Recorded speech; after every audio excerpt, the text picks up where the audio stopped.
Hi, my name is Elman Ainsworth. I am so privileged to have an interview today with the Lord Mayor, Sally Capp, on what is happening in Melbourne and all the great initiatives and programs her office is doing to help residents, landlords, and retailers bring people back into the CBD. Sally has an incredible way about making things positive and optimistic and being a really brave face for our city during this challenging time. It is a real privilege for me, and thank you very much for tuning in. Hi, Sally. Good morning, Zelman. Thank you for doing this. My pleasure. If you can make 3 changes to the city of Melbourne without any red tape, committees, governments, or approvals, or councils, what would those 3 changes be right now, right here? Well, actually, listening to you and so much feedback from the sector, we've actually started a number of things. The first one is our business concierge program, which is a direct dial for retail businesses so that our team can actually walk them through our processes and systems. Another one is that we absolutely understand we have to reduce the burden on business. So, for example, new programs like Melbourne Money, the number one thing was that it could not have any burden on business. So we came up with a scheme where the businesses don't even have to sign up, they're automatically included. One of the biggest parts of the feedback we get from our retailers is about our systems and the time that it takes to fill in forms. So we have a project underway at the moment to completely digitise permits and applications so that people can do it at any time of the day that suits them, and it's a much more efficient process as we go forward. And look, the last thing, which is sort of the top of the pops in terms of feedback at the moment, is really being more transparent about the time it's going to take for decisions to be made. So we have an aim to do that and then to publish those results. Oh, good. So 2021 to 2025 business plan has just come out for the city of Melbourne. Yeah. Can you explain what the economy of the future is and what that means for small business owners? Yeah. Well, the economy of the future has 2 main aspects to it. Firstly, it's appreciating what are the strong foundations that we have in our economy today and how do we provide more support for those foundations, and retail is absolutely key to that. We know that our city retail is a differentiator for us as a destination, and so there are elements in that economic development strategy about supporting retailers who are here today. But the other aspect of the economy of the future is what is new, what can really drive visitation in the future, and to that extent we're really looking for innovation and ways that we can support entrepreneurs, from providing spaces for startups so that they can test concepts and products, through to programs that can provide some of that early stage support for businesses as they grow. We're really keen to keep the mantle of being a top retail destination, and that's supporting what's great about Melbourne now, but also looking for what's new. Curbside dining has been an incredibly well implemented scheme, obviously out of COVID. We've seen approvals getting done within 24 hours, and it's been incredibly successful and popular.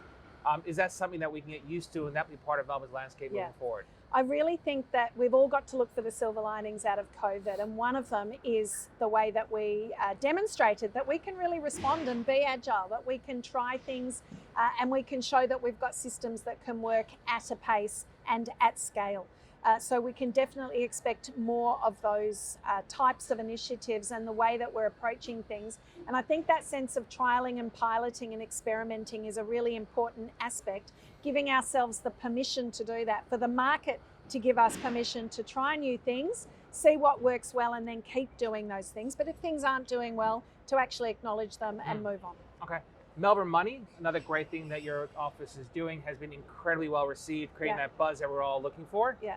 How did that come about, and is it performing as well as you thought it would? Yeah, look, Melbourne Money was part of our election commitments as an initiative to really boost not just hospitality, but we know that roughly for every $1 spent in hospitality, there's a $1 spent in retail. It's been absolutely phenomenal in the first 6 days. We've seen more than 27,000 applications for refunds, so it's a 20% refund on people's dining bills. We've seen us paying out about $183,000 worth of rebates already. We're hoping that we're going to hit $1 million within the week, but that importantly represents about $4.3 million in spend right here in the city when we still had restrictions underway, but at a time that is absolutely critical to find ways to make it compelling for people to come into the city to enjoy themselves. I'll just let you know, on this weekend, we did see a spending splurge here in the city over the long weekend. Absolutely fantastic. Our Sunday pedestrian count numbers were up to 65%, which is a big lift, almost 40% lift over, of course, the weekend during lockdown. So we're really encouraged by the fact that people really do value the experience that they have in the city. So if you can give a message to any retailer that we deal with, both small business owners or even international retailers, what would that message be, and why should they be investing in Melbourne? Yeah, well, look, the first thing to say is that we absolutely acknowledge the ongoing hardship. I'm talking to retailers and hospitality owners every day, and I really appreciate that decision to open your doors and keep your teams employed is absolutely vital. Why the city? Well, all of the fundamentals for why the city remains a top destination are here still. COVID has not taken away the MCG or the NGV. It hasn't meant that we've changed. In fact, we've boosted our funding together with the state government for programs and offers here in the city. And of course, festivals and events at scale only happen here in the CBD. So I would say to retailers that the future is bright. I understand that there's hardship during this time of ongoing restrictions, but we've seen the bounce back well between lockdown 3 and 4. I hate having to say lockdowns, but we're in bounce back number 4. We hope this is the last one, and we can see that the trajectory is very bright. So focusing on the future, Elizabeth Street is going to be more and more pedestrianised. Yeah. How's that program going, and what's that going to do for retail? Yeah.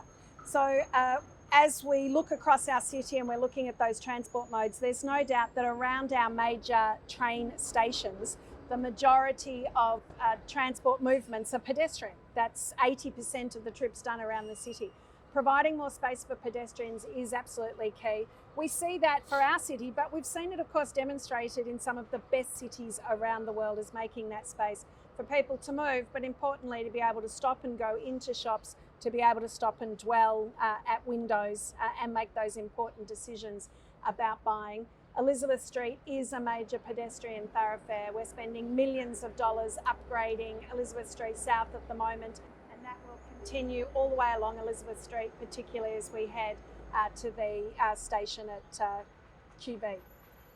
Where do you get all your inspiration? Melbourne Central. Where do you get all your inspiration and ideas from? Inspiration and ideas come from lots of places. One, we've got an incredibly dedicated team, many of them with lots of experience. We reach out to experts all the time. So we do have a retail panel. We've now got a nighttime economy advisory panel. We've got an events board that help us. So we're really reaching out into the private sector.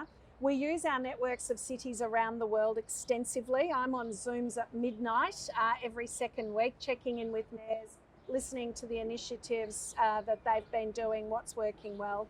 I think that's really important. And of course, we work with a lot of consultants that give us a sense of trends and forecasts. We get a lot of advice from you, Selman, which is fantastic.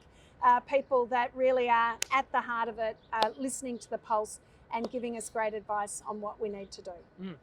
Turn the conversation to Flinders Street. The state government just bought a building on Flinders Street, which they're suggesting might turn into a safe injection building. People are pretty upset. Well, look, what are your views? This is a state government project. There's been no announcement at this point. I know there's been reporting about where it may go. From our perspective, what's been important is the first announcement made in May last year was for a site up near Queen Victoria Market. We instigated a process, a consultation process with the state government that's been run independently by Ken Lay. That has worked brilliantly because Ken has been able to listen to the concerns and issues raised by traders and residents. It's been a very constructive but also successful process. When the state government makes an announcement, we'll be very focused on making sure that there's that process in place so that individuals can make their own submissions, but also so that the City of Melbourne can really champion the concerns and ideas of local residents and traders. It's absolutely vital. And let's face it, De Graves and Flinders Lane is in our top 5 visited places around the city. And it's important that we preserve these areas for the future and not just preserve, actually grow those areas. We acknowledge that safe injecting services save lives, but it can't cost livelihoods. Knowing what you know now, if you can go back to March 2020, what would you do differently? It's so interesting to look back with retrospect and understand. I think what's really been important and what we'd probably do more of is really work at a pace. There was so much uncertainty. As we often say, there really wasn't a rule book for how to respond to a pandemic at this scale. To be able to work at a pace, to understand the lessons that we've learned, for example, from the outdoor dining program, which really showed that when we just jump into things and take some risks internally, we can deliver great outcomes for our traders.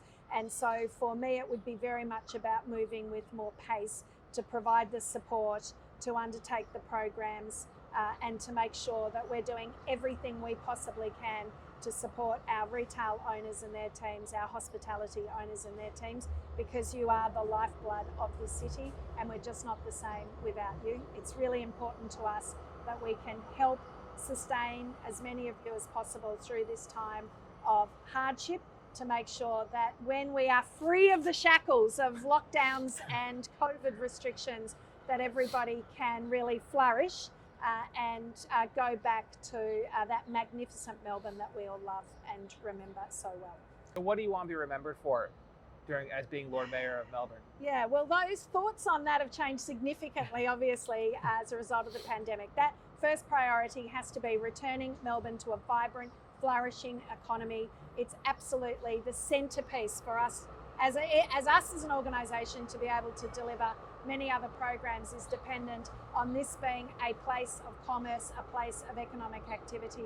There are lots of ways in which we are doing that at the moment and which we will continue to do. It's one of the reasons why I negotiated the $200 million revitalisation fund with the state government on top of our $100 million recovery fund, so that we have the confidence of having the resources and the programs ready to go to attract workers back, to bring visitors back, and to make sure that Melbourne returns to being the fastest growing economy in Australia.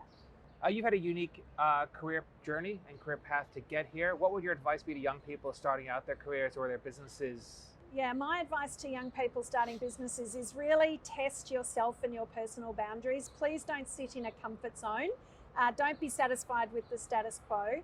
I liken it to a lot of people I know who have gone through life in a straitjacket, to others like me, like you, Zelman, and your new endeavour is to really live life like this, pushing out at your own personal boundaries, making sure that you've really tested yourself, because the most amazing experiences and opportunities come from when you push yourself beyond the comfort zone. Last question, what's your message to CBD landlords? CBD landlords, well, what I would say is to those of you who have provided amazing support to your tenants, please keep doing so. We need a sustained effort until our economy really returns to the full powerhouse that it was. For those that are doing amazing efforts around marketing and reaching out to customers to pull them in to your buildings, thank you for your efforts. It is that ongoing investment in your retail tenants, in your hospitality tenants, and it is the ongoing investment in attracting people to this city that gives me confidence that we will return to the marvellous Melbourne that we love.